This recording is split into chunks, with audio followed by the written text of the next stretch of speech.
I do need to have a spoiler alert for you. Troy asked me to finish things up and kind of do an overview. Those of you who have stayed on your discipline of daily Bible reading, congratulations. I've restarted 5 or 6 times during the year. But you actually haven't yet read the last couple of chapters of the Revelation. So the spoiler alert is we're going to talk about them today anyway. Just deal with it. But today's lesson is the culmination of an entire year's Bible reading. If you think about it, think about all of the things we've read about this year and how many different approaches the biblical writers had. Think about the difference between, say, Romans and Leviticus. We've read them both this year. You can't get too different than those two things. And yet through it all, we've seen some common themes. We're going to work on one of those themes this morning as we try to summarize our year's readings. By the way, if you have not, like me, stayed true to the discipline and done your daily Bible reading each day, that's okay. Consider this possibility. We have a new year starting, as David has already noted, in just a couple of days. It's a new opportunity to try it again. And if you're like me, you'll stay with it for a while, and you'll take a break, and then you'll come back to it, and maybe you take a break at different times in 2019 than you did in 2018. One way or another, God's talking to you through that, and it's a worthwhile thing to do. So we look forward to doing that. Again, I'm going to work a little harder at it this coming year.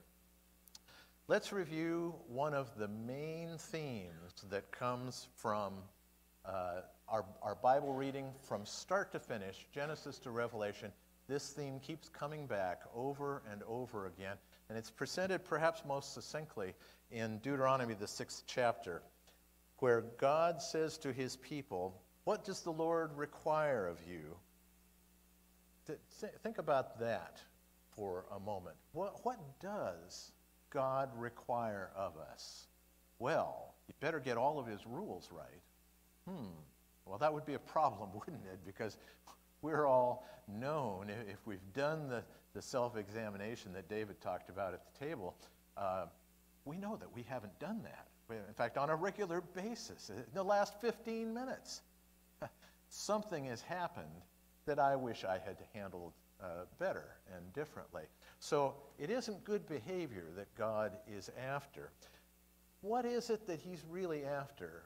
And what I think we'll find through this time that we spend in God's Word is it's really pretty simple. It doesn't require a great brain. It doesn't require a huge amount of knowledge. It doesn't require great devotion to a particular discipline. It doesn't require that we all move out to the desert and ignore each other and live a simple life out there, a monastic experience. Here's what it requires. Hear, O Israel, the Lord your God, the Lord is one. You shall love the Lord your God with all your heart, with all your soul, with all your might. These words which I am commanding you today shall be on your heart. You shall teach them diligently to your sons, and shall talk of them when you sit in your house, and when you walk by the way, and when you lie down, and when you rise up. You shall bind them as a sign on your hand, and they shall be as frontals on your forehead. You shall write them on the doorposts of your house and on your gates. That's pretty simple, isn't it? Recognize that God is who he is and give him praise for that. What's so complicated about that? Why is it that we get so distracted from that in all the minutiae of the different ways that we can get distracted? Jesus summarizes this same teaching. A Pharisee comes up to him and says, "What's the greatest commandment in the law?" And he responds, familiar words. "You shall love the Lord your God with all your heart, with all your soul, with all your mind. This is the greatest and foremost commandment, and the second is like it. You shall love your neighbor as yourself. On these two commandments depend the whole law and prophets. Now, there's a ton of stuff in the 5 books of the Mosaic Law, and there's even more stuff in all of the prophets. Jesus says it comes down to this: love the Lord your God and love your neighbor as yourself. Somebody later on is going to ask Jesus, who is my neighbor?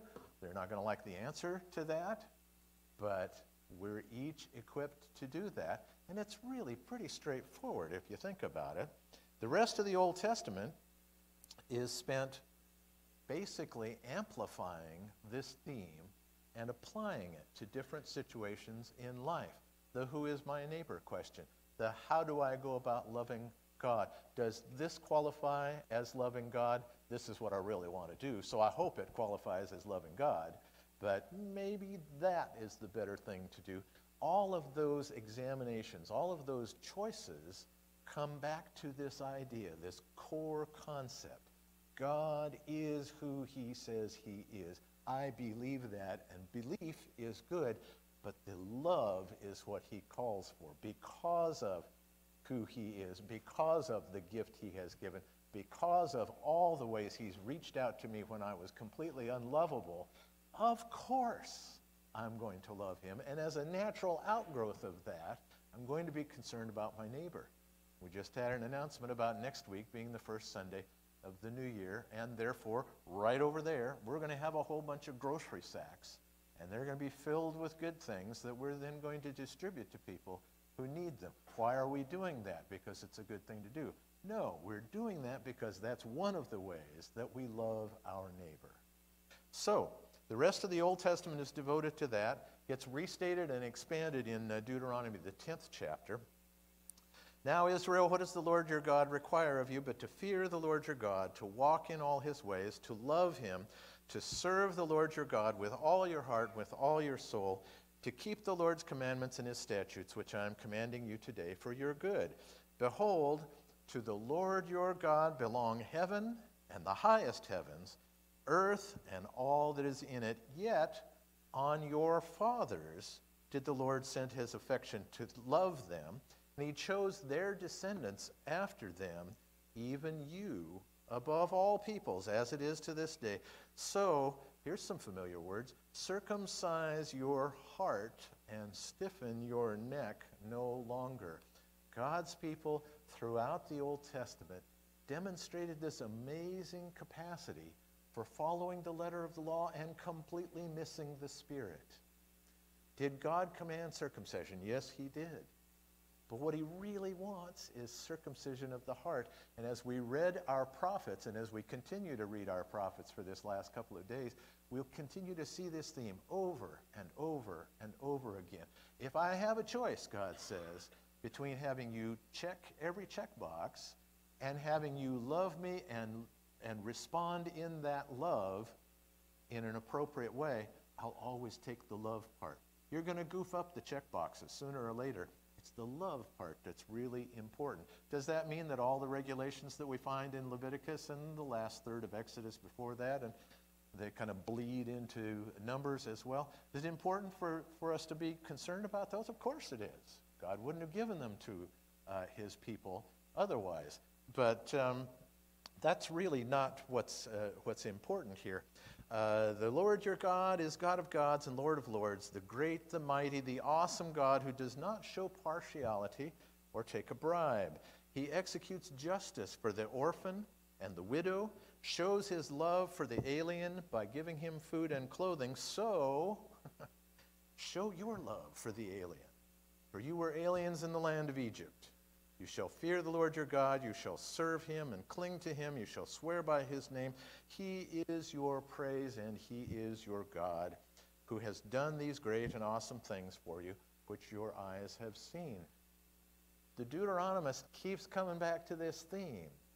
God is who he says he is, and you know that you have seen proof of that.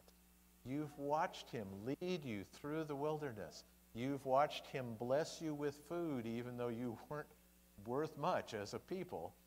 You've watched him care for you. You've watched him lead you right here to where we are in Deuteronomy, looking across the Jordan into the promised land. We finally made it, and we're going to be holy, right, once we get over there. God says, well, there's some more struggles in here. But the same issue as when we began keeps coming up. Love the Lord your God, heart, soul, and strength. Love your neighbor as yourself. Take care of people who are on the fringes. Remember those grocery sacks up here. And do that not because it's a good thing to do, not because it's going to get you recognition. Nobody's going to pay any attention to who brought the groceries. The point is there are people who need those groceries. And the point is we do that because we love God. This is really pretty simple. And if you're looking for a deeply theological lesson that gives you some special spiritual insight that you didn't have before, you're probably going to be disappointed. This is simple, and yet this is a constant, minute-by-minute challenge to constantly bring myself back from the situation I find myself in on the freeway or at work or with my next-door neighbor who just moved in, and I'm not quite sure if I would have sold to him if I'd had the opportunity to influence that transaction. All those things that we think of as being out there are actually in here. Love the Lord your God, all your heart, soul, and strength. Love your neighbor as yourself. Man, that's a moment-by-moment, day-by-day challenge. We have to really work at that. We have to constantly be refocusing ourselves on that. Is it complicated? No, I think everybody here can understand it. Is it a challenge? You bet it is. And the further we get into our lives, the more aware we become of that challenge. Now, there is the question here, and I raised it briefly. What about Leviticus? Why would God go to all of these lengths to describe precisely, down to the minutia, what it is that he wants? And I know right now that John Dale is sitting down here in a cotton polyester mix shirt, and he is in violation of Leviticus as a result of that. Are you not? Convicted? Oh, he hasn't checked his label. He doesn't know if that's comfortable, though, isn't it? Right? Looks good, gotta admit. Why would God include all these little tiny itty-bitty details? Well, actually, Paul addresses that and kind of eliminates the whole question. Sorry to pick on you, John. You were handy. Okay? Paul addresses this before, by the way, Paul addresses this in about 7 chapters, the first 7 chapters of Romans. We won't go through all of that. We'd run out of time. He's a little more succinct in Galatians. Before faith came, we were kept in custody under the law. The law was a custodian for us. We were being shut up to the faith which was later to be revealed. Therefore, the law became our tutor. I like the King James translation, calls it a schoolmaster. What's your vision when you visualize a schoolmaster? My vision is he's got a wooden ruler with a metal edge on it, and that one's aimed at my fingers, very likely. The schoolmaster was designed not to prove us perfect, but to prove us wrong. And so the law became our tutor, our schoolmaster, to lead us to Christ so that we may be justified by faith. Now that faith has come, we are no longer under a tutor.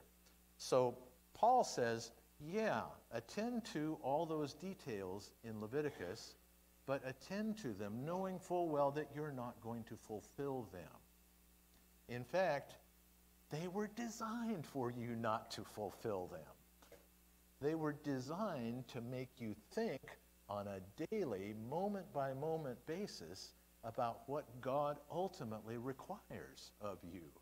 And if we get so focused on those little check boxes, yeah, I did that one. Yep, did that one too. Oops, that one's not done. Better run back and do that one. If we get so focused on that, we may miss the point that Jesus makes, that Paul makes, that the prophets make, all the way through here. Is it important to do what God wants you to do? Yes, but why? Why are we focused on that? So that we can arrive finally at the end of our lives at the customer service counter of heaven and ring the little bell and say, hey, there's a mansion up here for me because I got all the check boxes checked. No. Number one, if you look at yourself, you know that you don't have all the check boxes checked. I certainly don't. Number two, if you did, you would probably have spent so much time checking those boxes that you forget why you're checking them. And so ultimately, all of this, the whole thing, Genesis to Revelation, is designed to bring us hat in hand to our Lord and say, thank you for loving me. In spite of the fact I wasn't always very lovable, thank you for finding a way to bring me into your presence even though you're perfect and I'm decidedly not. Thank you for providing me with a part of yourself, your Son, God truly and yet right here in our midst. Thank you for doing all of those things. Here's what I'm going to do. Feeble though it is, incomplete though it is, here's what I'm going to do in response to that beautiful, inexplicable love. So, then come the prophets, and the prophets are very interested in repeating this theme and applying it to a people who are thinking in checkbox terms. And as long as they got their checkboxes checked, they think they're okay, and the prophets keep coming back and saying, no, sorry about that. Within our reading this last week, we had Zechariah, the 7th chapter. This is a fascinating example. How do we know we're doing things right? How do we know that the checkboxes are being checked?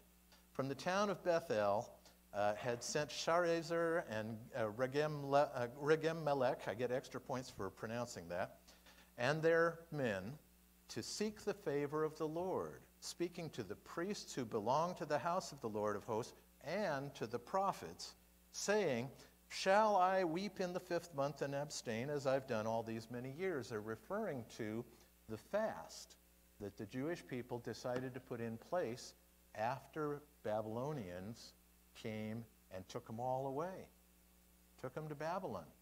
And God's prophets had been telling them all along, if you don't shape up, if you don't remember the original idea here, that God is the only God, and that you are to love him, and you are to serve him, and you are to be devoted to him, and you are to love your neighbor as yourself because of your relationship to him. If you don't do those things, I'm going to send you away.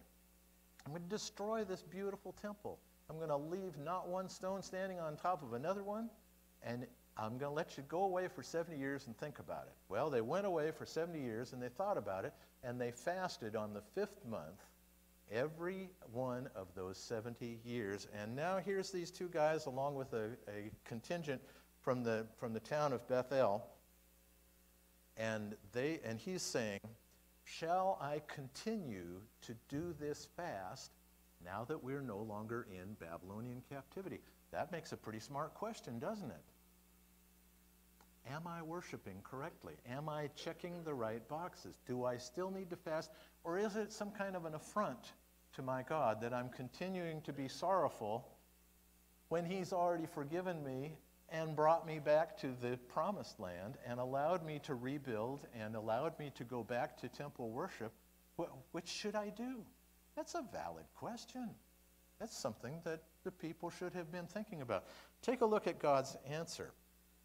The word of the Lord of hosts came to me, that's Zechariah the prophet, saying, say to all the people of the land and the priests, when you fasted and mourned in the 5th and 7th months, there were a couple other fasts as well, for these last 70 years while you were in Babylonian captivity, was it actually for me that you fasted? Or were you checking boxes? Did you fast for the right reason? Or did you fast because somebody told you you needed to fast? That's the real question. And then he puts the icing on the cake. Then the word of the Lord came to Zechariah, saying, thus has the Lord of hosts said, Dispense true justice, and practice kindness and compassion, each to his brother. Do not oppress the widow or the orphan, the stranger or the poor. Do not devise evil in your hearts against one another. Should I continue to fast? I don't know. Do you need to? Do you still have something to be sorrowful about? Are you still in captivity, spiritually speaking? How is your relationship with God? That's the answer to the question, do you continue to fast? It's pretty simple, as it turns out. No deep theological discussions involved. How's your relationship with God? That determines how this all plays out. That determines which ceremonies we go through. That determines what we're going to talk about when we get together. That's going to determine what we think about when we're not together, when we're all by ourselves and we're thinking about the things that we think about. What are those things, and what bearing do they have on my love for God and my love for my neighbor? So it continues on into the New Testament. This theme continues unbroken from start to finish.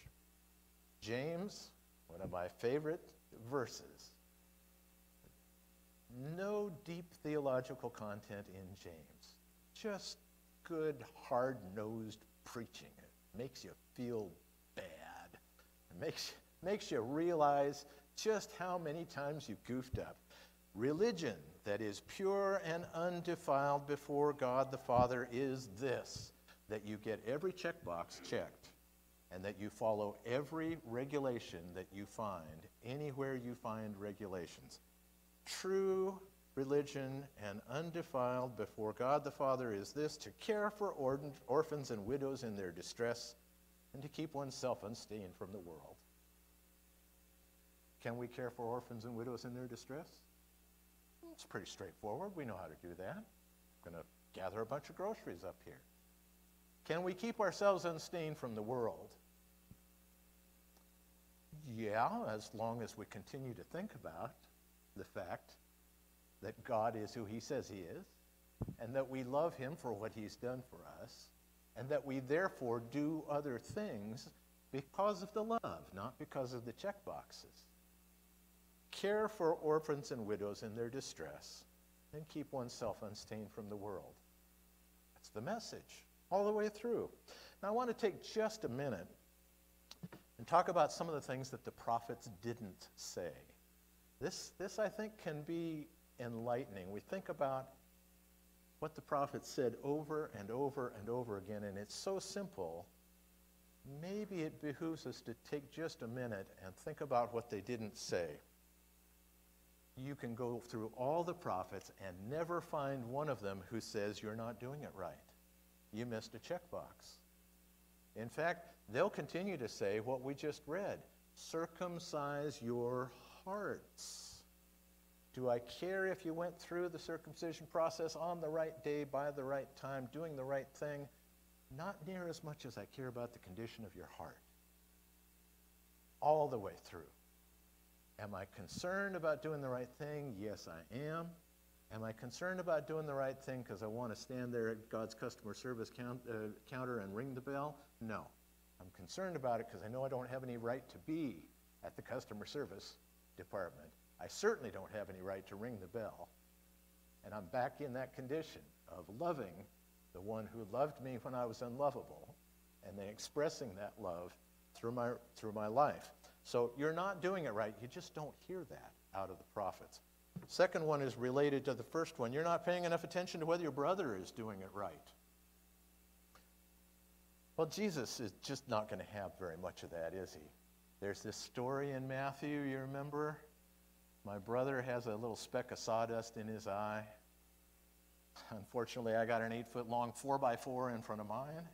Going to have a little difficulty getting that speck. What's the message that Jesus is giving us there?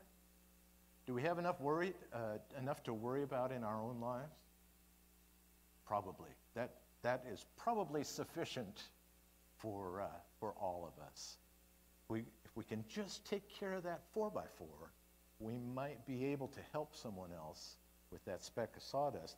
But being aware of the 4x4 is kind of critical. The prophets continue to say this. You don't need to worry. about your brother nearly as much as you need to worry about yourself. Should we be concerned about our brothers? Of course.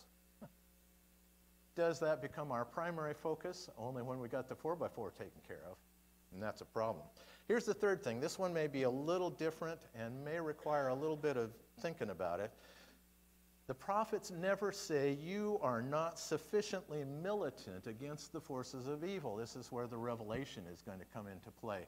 The revelation is fascinating. You see over and over and over again all this symbolism, and you say, oh, what does that mean? It doesn't matter what it means. What you see over and over again that is clearly understandable is God's people are collected in a group, and they are surrounded by the forces of evil. And they're surrounded by such an overwhelming number of forces of evil. One of the stories is going to have 200 million soldiers gathered around the holy city where God's people reside. How in the world are you going to fight an army of 200 million people? And so Paul says, put on the armor of God, go out and fight the 200 million. No, that's not what he says. He says, put on the armor of God, but the armor of God that he gives, even the sword of the Spirit, is defensive in nature, so that you can withstand the flaming arrows of the evil one. It's to protect us, not to go defeat evil. In the Revelation, over and over again, the forces of evil gather. They look to be insurmountable. There is no way out. The people of God are doomed, except they are not doomed, because in the very next verse, boom, it's done. There's no battle. There's no casualties. No one of God's people gets hurt. No one of God's people even gets involved. It's over. It's done. They're defeated. The dragon is thrown into the lake of fire.